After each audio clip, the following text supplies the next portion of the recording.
इस private school के मनमानी के खिलाफ, इस माफिया शिक्षा व्यापार के खिलाफ, इस शिक्षा माफिया के खिलाफ एक बार गोलबंद होइए। हम तमाम राज्य के अभिभावक को हम निवेदन करते हैं, हम अपील करते हैं और हम सभी अभिभावक से हम अपना निवेदन करेंगे। झारखंड प्रदेश का 24 जिले का अभिभावक आप लोग एकजुट हो जाइए। आप लोग इतना मेहनत करके इंडस्ट्री में काम करते हैं, फैक्ट्री में काम करते हैं, खेत में काम करते हैं, लेबर का काम करते हैं और आपका काम किया हुआ पैसा सिर्फ और सिर्फ बच्चा का फी भरने में ख़त्म हो जा रहा है। दुख सुख में इलाज भी नहीं करा पा रहा है, अपना सेविंग नहीं करा पा रहा है, अपना घर का स्थिति नहीं सुधार पा रहे हैं। क्यों?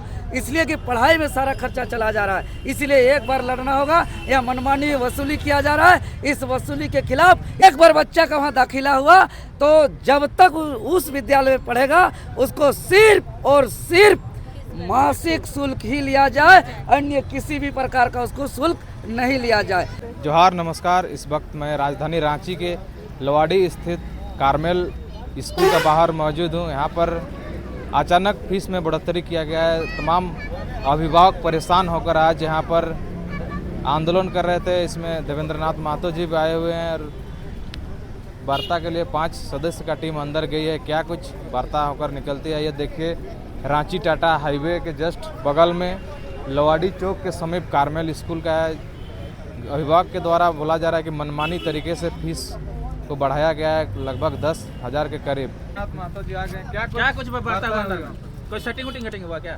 देखिए, अभी हम लोग रांची राजधानी स्थित जो कार्मेल स्कूल है वहाँ तमाम अभिभावक के साथ हम लोग आए थे। क्योंकि विद्यालय में शिक्षा का व्यापारीकरण हो रहा है, जबकि शिक्षा राइट टू एजुकेशन में सबको अधिकार है। शिक्षा का कोई बाध्यता नहीं होना चाहिए, कोई रेट नहीं होना चाहिए, कोई दर नहीं होना चाहिए, कोई कीमत नहीं होना चाहिए। क्योंकि शिक्षा ही एक ऐसा है जो हमको जानवर से मनुष्य को अलग करता है और उसी का व्यापारीकरण होगा, उसी का दर होगा, उसी का कीमत होगा जिसको चुका नहीं पा रहे। क्योंकि लोवाडी क्षेत्र में यहाँ सब गरीब, किसान, मजदूर, प्राइवेट जॉब करने वाले लोग पढ़ाते हैं, किसी तरह अपना घर परिवार अपना चलाते हैं। लेकिन आपको बता दें, जैसे एक एग्जांपल ले रहे हैं 8 क्लास का। 8 क्लास का इससे पहले 1 साल का जो एनुअल फ़ी के नाम से कहिए या मिसलेनियस फ़ी के नाम से बोलिए या री एडमिशन फ़ी के नाम से बोलिए, वो 3,450 रुपये था और मासिक शुल्क लगभग 2,650 रुपये था, जिसको बढ़ा करके सीधे एक के बार में 3,450 से 9,300 रुपया कर दिया गया और मासिक शुल्क को 4,400 रुपया कर दिया गया। तो अभी अभिभावक लोग जाकर के मिले तो दूसरा तरह का दिमाग लगाया। मैंने कान इधर से पकड़िए या इधर से पकड़िए, घुमा के क्या किया, एनुअल फ़ी को 9,300 से घटा करके 2,700 कर दिया, लेकिन जो मासिक फ़ी है उसको 2,830 से उसको 1,390 रुपया कर दिया। मैंने पर महीना बहुत ज़्यादा बढ़ा दिया। पर महीना लगभग 540 रुपया, एक महीना में 540 रुपया बढ़ा दिया गया। तो अभी स्थानीय प्रशासन के सहयोग से अभिभावक और विद्यालय के बीच बातें हुई है। डीसी साहब से भी फ़ोन के माध्यम से बातें हुई है। डीसी साहब आश्वासन दिए हैं, कमेटी गठित करके सर्वे किया जाएगा और नियम संगत कार्रवाई किया जाएगा। अभी हम लोग लिखित मांग कर दिए हैं, क्योंकि बच्चा पढ़ेगा तभी हमारा राष्ट्र का नवनिर्माण होगा।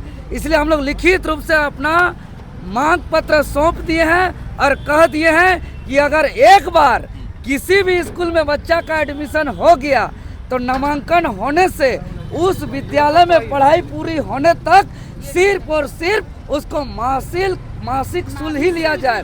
उसको तरह तरह का एनुअल फ़ी के नाम से, री एडमिशन के फ़ी के नाम से या मिसलिनियस फ़ी के नाम से, डेवलपमेंट फ़ी के नाम से उसको वसूला ना लिया जाए। काहे? अगर हम बोलेंगे कि री एडमिशन फ़ी मत लीजिए 10,000 20,000, तो बोलेगा ठीक है री एडमिशन फ़ी नहीं लेंगे, लेकिन 10-15 हज़ार हम मिसलेनियस फ़ी लेंगे।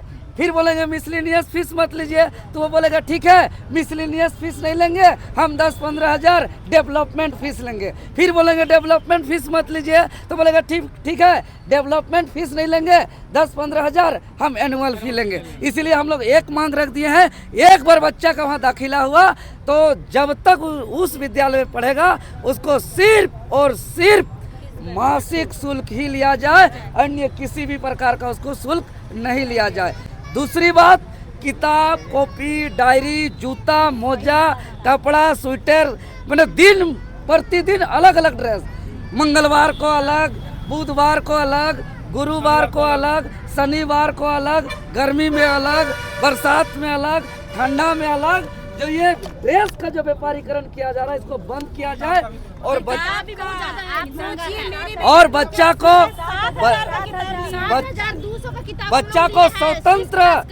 स्वतंत्र छोड़ दिया जाए कि वो किताब कहाँ से खरीदेगा, जूता मोजा ड्रेस कहाँ से खरीदेगा, और ड्रेस हर साल बदला न जाए, एक ड्रेस रहने दिया जाए और हर दिन अलग अलग ड्रेस ना किया जाए। यहाँ खाने का खुद ही नहीं है और यहाँ सप्ताह में 7 दिन अलग अलग ड्रेस पहन रहा है आदमी। और अगर हमारी बातें नहीं मानी जाएगी तो इसको हम लोग आंदोलन के रूप में इसको छेड़ेंगे और हम सभी अभिभावक से हम अपना निवेदन करेंगे, झारखंड प्रदेश का 2400 जिले का अभिभावक आप लोग एकजुट हो जाइए। आप लोग इतना मेहनत करके इंडस्ट्री में काम करते हैं, फैक्ट्री में काम करते हैं, खेत में काम करते हैं, लेबर का काम करते हैं और आपका काम किया हुआ पैसा सिर्फ और सिर्फ बच्चा का फी भरने में खत्म हो जा रहा है। दुख सुख में इलाज भी नहीं करा पा रहा है, अपना सेविंग नहीं करा पा रहा है, अपना घर का स्थिति नहीं सुधार पा रहे हैं। क्यों? इसलिए कि पढ़ाई में सारा खर्चा चला जा रहा है। इसलिए एक बार लड़ना होगा। यह मनमानी वसूली किया जा रहा है, इस वसूली के खिलाफ, इस प्राइवेट स्कूल के मनमानी के खिलाफ, इस माफिया शिक्षा व्यापार के खिलाफ, इस शिक्षा माफिया के खिलाफ एक बार गोलबंद होइए। हम तमाम राज्य के अभिभावक को हम निवेदन करते हैं, हम अपील करते हैं। कितना परिवार किसी का 3 बच्चा पढ़ता है भैया यहाँ पे? कितना परिवार जो है चीजों को लेकर पीड़ित है, जो शिक्षा में अरे सारे परिवार पीड़ित है, सब परिवार पीड़ित है। ये सिर्फ झारखंड का नहीं है, ये हर राज्य का, लेकिन हम सभी विद्यालय के में पढ़ाने वाले हम बच्चों से हम निवेदन करते हैं कि चूंकि एक स्कूल से लड़ाई ये छोटा लड़ाई नहीं है, ये साधारण लड़ाई नहीं है। बच्चा लोग को बोला जा रहा है अगर फीस देने में असक्षम हो तो स्कूल छोड़ दो। देखिए ज्यादा गुरूर में न बतिया स्कूल का नाम तब है जब इस स्कूल में बच्चे पढ़ते हैं। स्कूल में बच्चे पढ़ने से स्कूल का नाम रोशन होता है, स्कूल का मान सम्मान बढ़ता है और बच्चे हैं तब ये स्कूल है, नहीं तो ये कोई गोदाम भी बन सकता है अगर स्कूल नहीं, बच्चे नहीं आएंगे तो इस स्कूल में। इसीलिए बच्चे का आदर किया जाए और विशेष रूप से अभिभावक का तो विशेष रूप से आदर किया जाए और उसका मान सम्मान दिया जाए और उससे अच्छे से इज्जत से वार्ता किया जाए, उससे बात किया जाए। बिल्कुल आश्वासन मिला है। हम लोगों से तो पहली बात कोई बात करने के लिए तैयार नहीं। हम लोग का एक ही मांग था, जब हम लोगों ने 1 तारीख को, जब भी हम लोग ये फी शेड्यूल हमेशा 1 अप्रैल को चेंज होता है साल के, जब हम लोगों ने जब चेक किया तो देखा कि अचानक से बहुत ज़्यादा एनुअल चार्ज बढ़ गया, जो कि आपका 3450 था वो सीधे 8900 हो गया। मेरी बेटी 2 क्लास में, सारे क्लास का अलग अलग है, तो मेरी बेटी जैसे कि 2 क्लास में तो उसका 8900 हो गया। उसका मंथली फी आपका सीधे बढ़ करके 2600, अभी 3100 नहीं, जब बढ़ा था उस समय 2600 आपका ये हो गया था, 50 हो गया था। और पहले जो उसका 2480 रुपया था और 3450 रुपया आपका एनुअल फी था, जो सडनली इतना बढ़ाया। अब उसके लिए हम लोग सारे पेरेंट्स एक दूसरे से बात किए तो सभी कोई बोले कि सारे क्लास का अलग अलग तरीके से बढ़ा है। ऐसा नहीं है कि 2 क्लास का है तो 3 क्लास का भी इतना ही है या 4 का भी इतना ही है।